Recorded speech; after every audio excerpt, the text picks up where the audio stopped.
Sasa wengine wanaanza kudanganya jana kwa matanga. Ati Raila aliwaambia akikufa atuwabaki kwa serikali ya broad base. Aliwaambia wapi? You are lying. Maana Raila hakuwa anajua anakufa. Hii kitu ilipata tu wakati alikwambia sana kutaka broad base government. Lying was not part of the ideals of Raila. Raila was a man who was committed to the truth. Saying the truth and face the consequences. Not that far back of government. Do that by choice. Choice because you believe it's good. Lakini msema kwamba Raila alisema ni kwa vile watu hapo yote. Watu waje uongo bwana. Uko na freedom ya kwa serikali. But don't make it kwamba ile kwa obligation kwamba Raila alisema baki kwa serikali. What body because na hata iva kwa hivyo sasa nimekusimama kwa what sasa kusema kwamba Raila alikuwa hai hatukuona mambo yake mazuri atakuwa nimeyaona until our country stops being pretentious and hypocritical ile mambo yote mazuri ambayo tunasema yote yatakuwa kwenye kampuni la so mimi naomba Wakenya kwa Kenya wenzangu kabisa hapa ni vijana mambo ya ukabila tuweke kando. Ukabila ni wa taifa la Kenya. Watu wanaangalia ukabila hawaangalii maadili. Yale maisha ila juzi wameka hii law sheria ambayo inakuja kukandamiza vijana wetu. Hatuwezi andika kitu kwa mtandao. Mimi natukana kila siku kwa mtandao nimekufa. The freedom of speech, the freedom of expression is in our constitution. Tuko na wabunge wanataka bungeni wanapitia sheria ambazo za draconian laws. Sasa wewe andika kitu unatetemeka, lazima utafute jina ya uongo weke pale ndio tena unafanya makosa. Why can we allow our people to express themselves freely? If we love Raila, the freedom fighter, the man who wanted to dedicate the welfare of our people, we cannot speak from both sides of our mouths. We cannot. When you see Raila ni mzuri na ile madila alikuwa anasimamia mnaanza kuikandamiza hata kabla hajazikwa. Itakuwaje? Mashujaa Day 20th marked a heroic celebration of great heroes in Kenya, with the Trans Nzoia governor George Natembea going viral with his fierce attack over the conclusions of the broad-based government and that Raila Odinga instructed the ODM parliamentaries to stay in the government, with a ruthless attack to President William Ruto.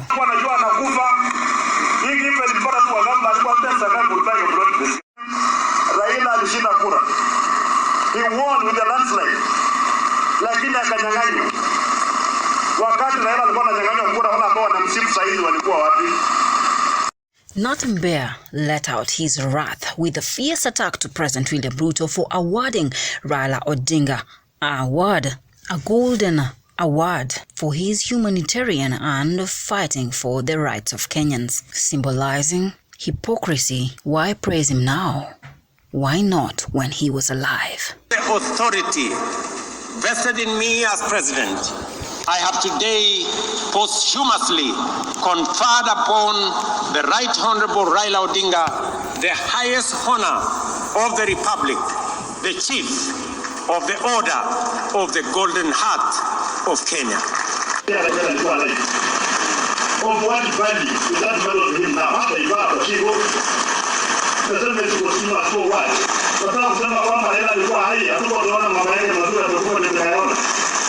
until our country stops being pretentious and hypocritical.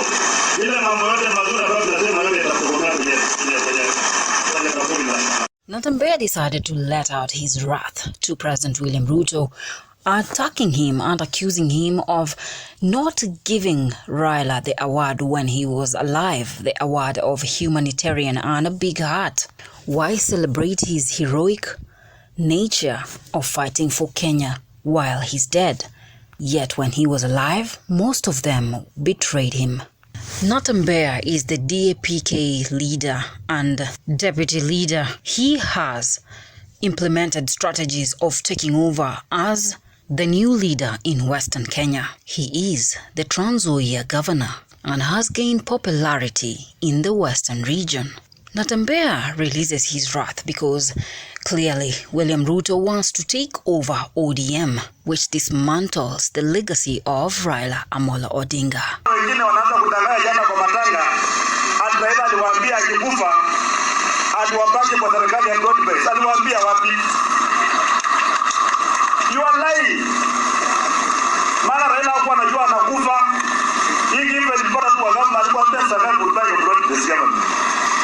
Lying was not part of the ideas of Raila. Raila was a man who was committed to the truth, saying the truth and face the consequences. Government do that by choice because you believe it's good. Lakini mseme kwamba Raila alisema alikuwa bila wewe, jambo liota. Watu waje uongo bwana. Uko na freedom ya kwa serikali.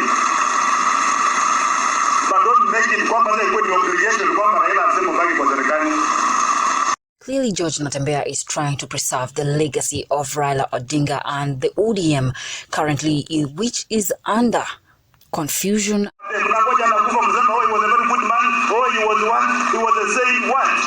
Any resolution as a party to say how we are going to go into the election of 2027. So wherever you are, don't commit the party to some things which have not been discussed. Let those things be discussed first. We are ODM. Who's told you that ODM will not have a candidate in 2027? Who has told you? Exactly what Edwin Sifuna was trying to place across, that Raila Odinga's last speech was clear, and he stated don't put words into his mouth.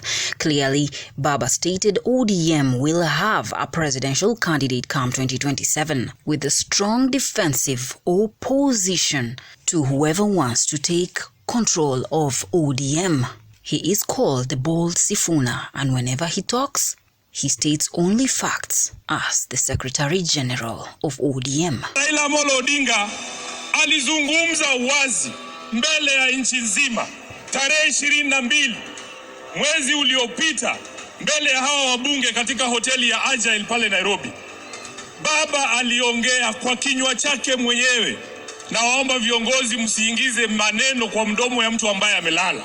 Alisema yeye mwenyewe, akasema kama chama lazima tujiandae kwa ajili ya uchaguzi wa mwaka 2027. Na wale ambao wanaeneza mambo mengine hapa, Baba alisema who has told you? Who has told you? Who has told you? ODM. Who's told you that ODM will not have a candidate in 2027? Who has told you?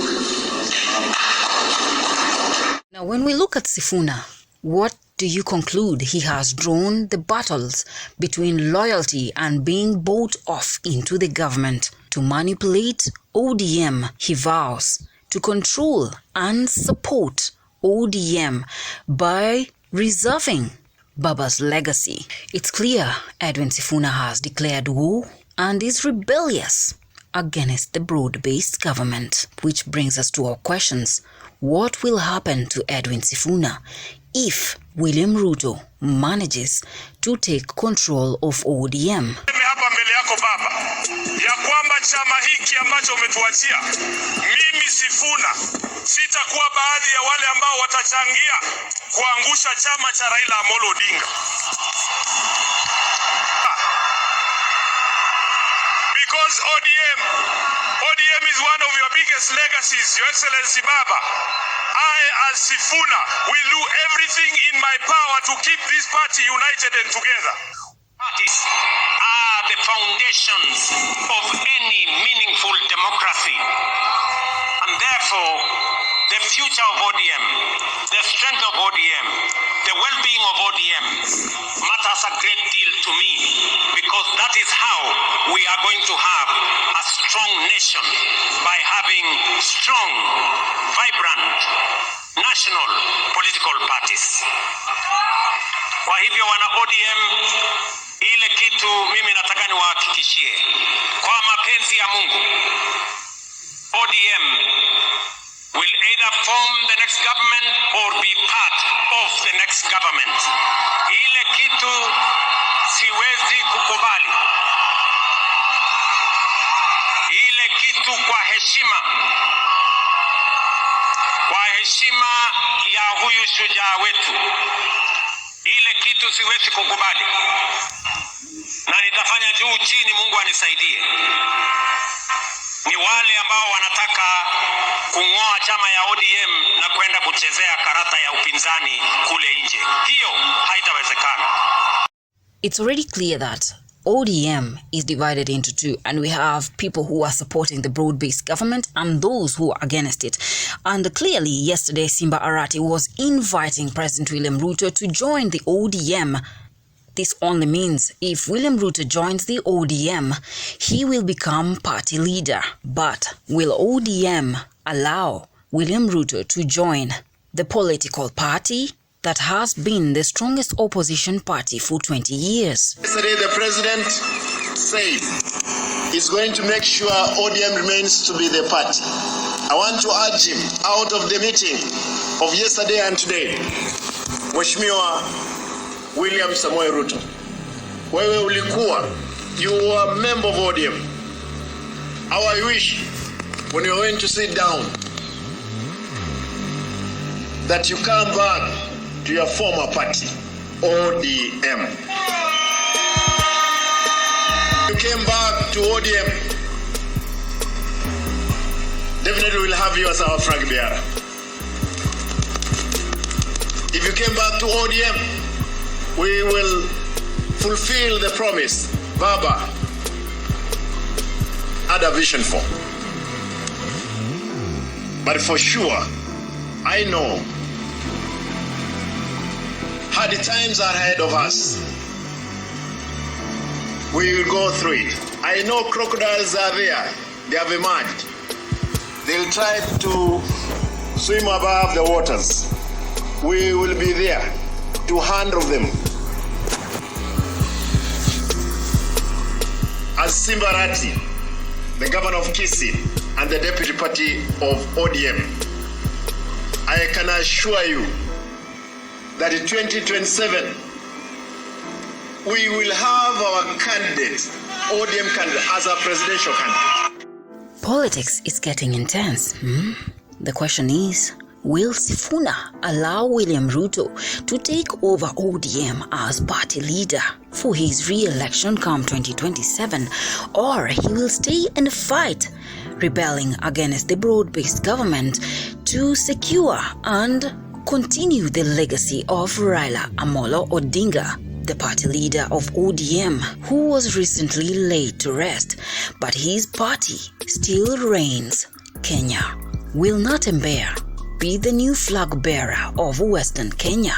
With William Ruto taking over ODM, where does this leave Edwin Sifuna, the Secretary General of ODM, who vows to protect the legacy of Raila Odinga, and the rebellious Babu Owino? What will happen to the great political party that has reigned for 20 years, ODM? The question is, do you think William Ruto is actually vowing to protect and continue the legacy of Raila Odinga by taking over ODM, or rather, he is going to take it and destroy it like he does with all the political parties? Will ODM parliamentaries allow William Ruto to take over and manipulate their political party, a legacy Raila has built for 20 years? Only time will tell. Stay tuned to Royal News for more news updates on the trending stories of ODM as a political party and all its political struggles. If it's your first time, press the subscribe button and ring the notification bell so that you can be first to receive the news bulletins once we upload them. Until then, JD Ishmaels.